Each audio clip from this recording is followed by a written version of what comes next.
Sudan.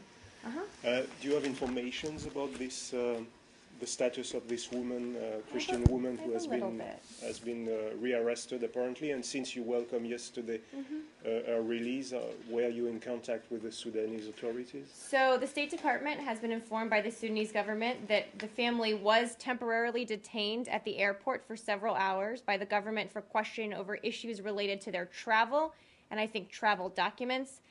They have not been arrested. The government has assured us of their safety. The embassy has been and will remain highly involved in working with the family and the government. We are engaging directly with Sudanese officials to secure their safe and swift departure from Sudan. And of course, we'll provide more information as we get it. Were they traveling to the U.S.? I don't have more details for you on their travel. You said temporarily detained. Is it your understanding for that several they were released? hours? Yes, they were temporarily detained for several hours over questions related to their documents. They have not been arrested, have since been released. Do you know where they are?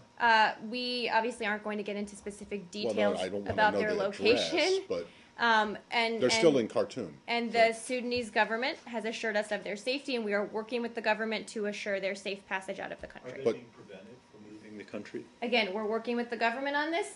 Today we're not able to, I think, because of some travel document issues, but we're working with the government to resolve those issues.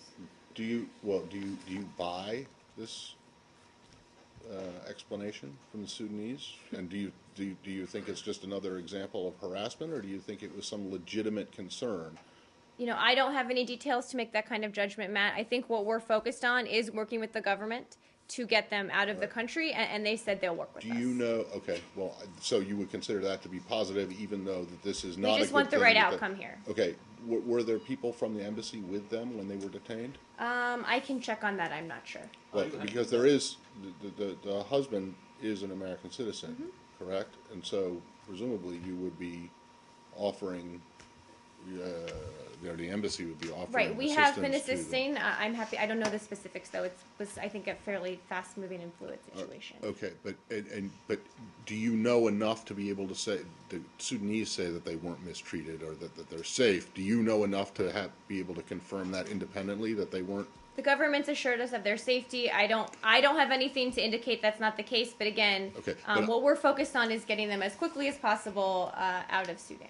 Right, but I just you don't know at the moment if someone from the embassy had eyes on them to I'm sorry, I just don't. I'm happy to check with them. Are you helping them with the documents?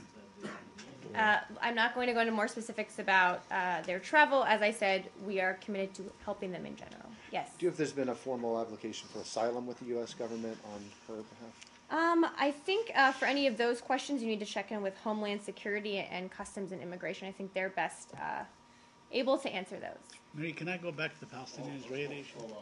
One more thing. It's my understanding that under the immigration law and the asylum law that they actually have to be on U.S. territory to apply, which makes it relevant as to whether they are in the embassy, which would be U.S. territory or not. So, just to add some fodder to the taking question on whether there's been contact. Yep. Have they gone to the embassy? So I'm not obviously going to get into details about their location. I'm happy to see if there are more details, and by tomorrow, hopefully, we'll have more details to share. Yes, and then I'm going to Elliot. Yeah, can we go back very quickly to the Palestinian-Israeli issue? First of all, has the secretary has he spoken to President Abbas?